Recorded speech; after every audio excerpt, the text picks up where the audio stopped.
ce soir, je vous invite à dîner avec moi. Donc comme souvent au menu, c'est du riz. Un petit peu d'eau.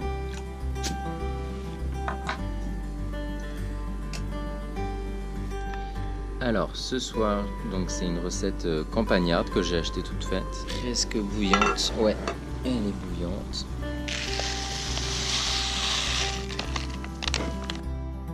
C'est prêt. Petit mélange de riz, de viande avec des bouts de carottes, de poireaux.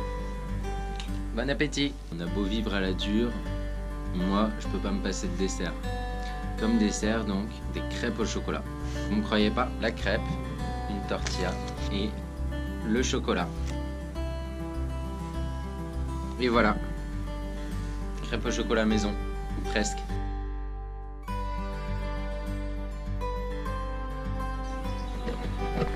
Nouvelle découverte, le bus de Into the Wild. Il est un peu en moins bon état aussi. Super stylé n'empêche. Nouvelle technique pour me protéger du soleil. Un petit mouchoir accroché à la casquette. Il faut savoir que le soleil ici tape vraiment très fort, notamment à cause du trou dans la couche d'ozone. Et ici on est dans le parc national Los Alerces. Bah, tout a brûlé. Un feu de forêt probablement il y a quelques années. Il faut savoir qu'en Patagonie ils sont vraiment très à cran avec les incendies forestiers. Ils ont de gros problèmes avec ça étant donné qu'en été il peut faire très chaud et parfois il y a beaucoup de vent.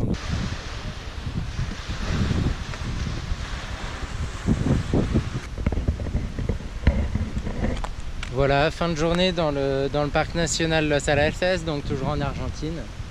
Mais ce sentier fait partie de la Huella Andina, qui est une des tentatives de création de trails en fait en Patagonie et qui a été récupérée par le gouvernement argentin, ce qui a provoqué en fait son déclin, parce que d'une part, les trails qui existent déjà sont toujours utilisables et sont en partie utilisés pour le Greater Patagonian Trail, mais ils ne sont plus maintenus. Franchement, là on est dans un parc national et je trouve ça très dommage qu'il y ait un sentier comme ça qui soit pas du tout maintenu et pas du tout utilisé en dehors des marcheurs de longue distance. La Huella Andina est en partie en tout cas utilisable, donc c'est toujours ça. Un petit peu mal aux pattes, mais on a des belles vues pour se consoler, donc c'est plutôt cool.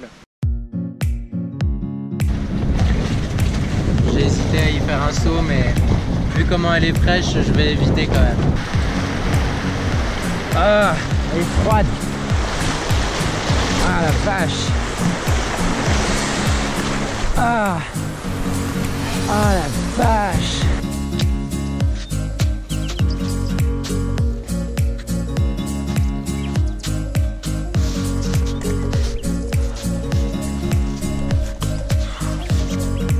Passage du 3e col de la journée. Wouh, on y est. Ah la vache. Ça aurait été dur. Hein. Ah, on l'a fait. Nous voilà au Chili. C'est assez dommage, mais sur le panneau d'entrée donc du Chili, il y a pas mal de petites insultes. Là, il y a marqué salvajes, qui veut dire sauvage, parasito, obrero, je sais pas ce que ça veut dire. Le drapeau chilien est barré. Donc voilà, ça montre bien la rivalité qu'il y a entre le Chili et l'Argentine, alors que ce sont deux pays finalement très proches. La paix entre les peuples, mes amis, la paix entre les peuples. Donc je suis en ce moment même en pleine ascension sur un petit sentier vers le col du Lion, El Paso del León. Et ce que je voulais partager avec vous et qui me paraît vraiment incroyable, c'est que c'est en fait la seule voie d'accès à quelques fermes qui sont un petit peu plus loin. Et dès que les personnes qui y habitent ont besoin d'acheter quelque chose, ils font ce trajet à cheval. Alors qu'à pied, c'est déjà pas évident. C'est un petit peu un saut dans le temps en fait. On retourne à l'époque des premiers colons aux États-Unis.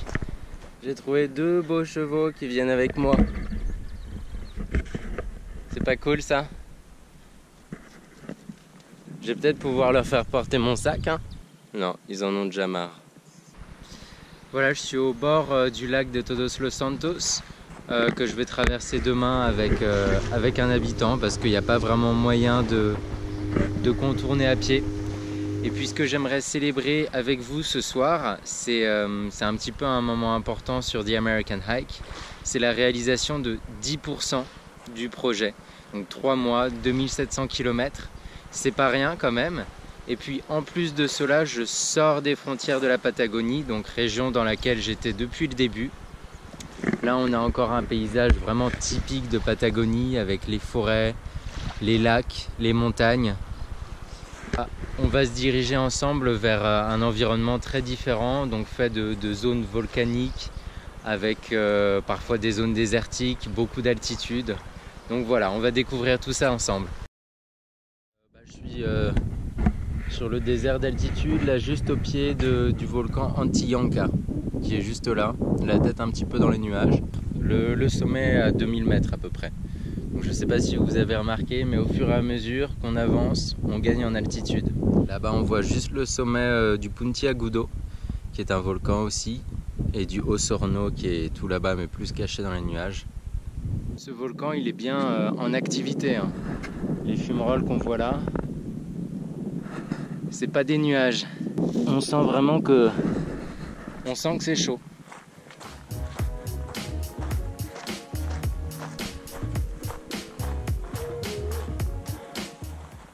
Ça y est, le sommet, on y est, magnifique.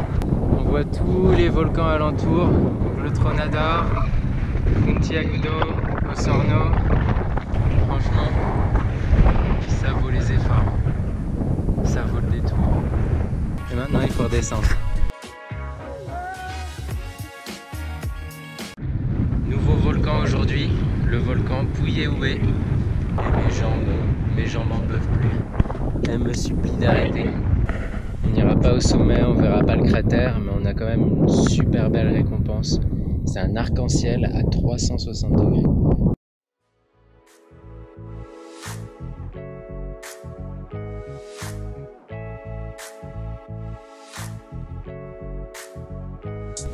Je suis vraiment le tout premier à venir ici cette saison, il n'y a que mes traces de pas. C'est un sentiment assez unique. C'est ça le Greater Patagonian Trail. Je vous avoue quand même que je suis pas vraiment à l'aise. La météo a changé vraiment en un claquement de doigts. Et là il y a des nuages qui sentent pas du tout la rose. Donc bah c'est simple, je cours. Visibilité zéro. Je fais absolument confiance au GPS. C'est mes yeux.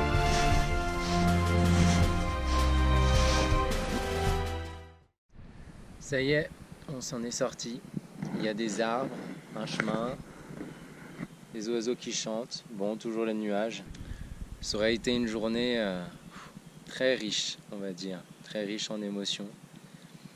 Avec de la joie, de l'émerveillement au début et puis de la peur. Sentiment d'impuissance aussi. Bonne journée quand même. Donc là, on est toujours dans la forêt. Mais on s'approche pas à pas d'un nouveau volcan, le volcan Ketrupian. Et ça monte bien. Donc me voilà à l'orée de la forêt, un petit casse-croûte et après c'est parti. Je suis au milieu d'un champ de roches noires volcaniques, c'est assez cool. Avec la neige. Il y a des gens, il y a d'autres gens, juste là-bas sur la crête.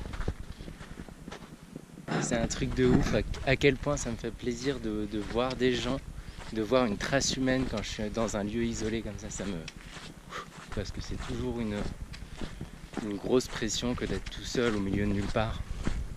Voilà, super. Peut-être que c'est des marcheurs du Greater Patagonian Trail. Voilà, donc toujours des paysages somptueux, avec une vue assez géniale sur un cratère, là, juste à mes pieds. Mais bon, le ciel était vraiment complètement bleu tout à l'heure et là il est déjà voilé. Et je pense qu'il y a du mauvais temps qui arrive encore. Donc on va essayer de...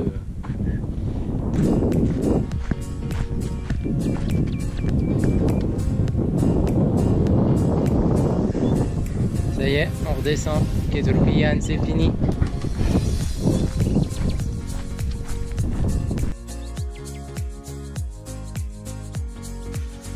Donc je suis avec Hector et Neri qui m'ont accueilli chez eux pour que je me repose un petit peu. Je me suis fait mal aux pieds après la traversée.